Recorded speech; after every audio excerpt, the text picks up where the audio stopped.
Kajilla Meghalaya Hagasian Kabaning Kong kan Pediang Man Pynlong ya ke India Responsible Tourism State Award 2023 Meghalaya chapter Ryngkat kajing tray lang bat ka Outlook magazine uba polling do menteri ketana tourism ulo ong bagani kan pensluri ki nong kan tiyo kam jengok kai perthai hagi benta prepare baban ai jing itu ada ki khus nam ni ki breu bat kin hon ki blakam shakmat hagani ka kam Hagasian ka ba Ningkong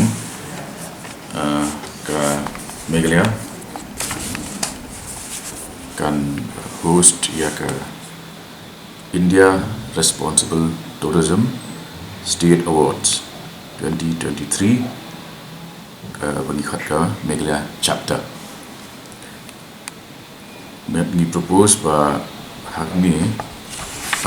ini trailang bat kena ke Outlook ke tip Outlook magazine kalau depan organize ya ke Outlook Indian Responsible Tourism Summit Waningkong Rajasthan jika Meghalaya kan dia state kebaar jelah kebaar ban host dia kan dia event kejing mud jong kini event kalau ban encourage ya bei Ryngkat responsible tourism kan long ke tourism kaba min briefly kalau ke to curate unique experiences for travelers by diversifying tourism products and geographies with the aim to minimize impact on the traditional tourism circuits, protect the rights of the local communities and build a collaborative model to represent their share of voice in infrastructure projects and development schemes, adopt practices to reduce waste, conserve water and minimize the carbon footprint of tourism, ensure the adoption of new and renewable energy resources across the spectrum of tourism to achieve carbon neutrality, develop sustainable infrastructure that does not harm the environment, flora and fauna, create employment opportunities for women and youth by training and skilling them and foster a spirit of entrepreneurship, celebrate local festivals, craft, dance, music, art and cuisine, and promote an ecosystem which ensures the preservation of local culture, biodiversity and rights of indigenous communities. Dia hapok jom kani project ngin ai kajing itu yaki brio ki bala wanda kajing job hagi benda prepare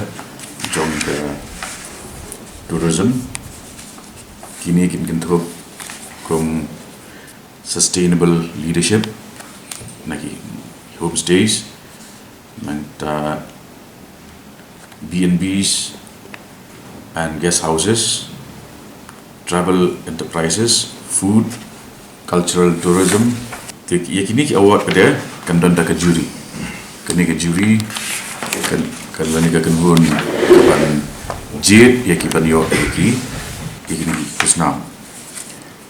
Jadi kategori sekali kita kebangala kedua bentan, but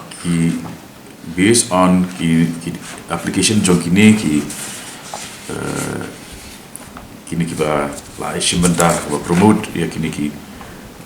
ba la kedua bentan homestays, guest houses, travel food tater te kini ke juri berikan select ya diberi panyo award ya ke ba nin sa ngelapan krearu daga microsite ke ba ngikot eka exclusive microsite for IRTSA Meghalaya. Ulapan tip ru bak sarkar jilla kan wan ra ru ikamang tingka bantai show iki homestay bat kiwe jingtai ban kin tiwi ka kam jengok kai. One is the homestay project where in the next few months until March the next fiscal year we are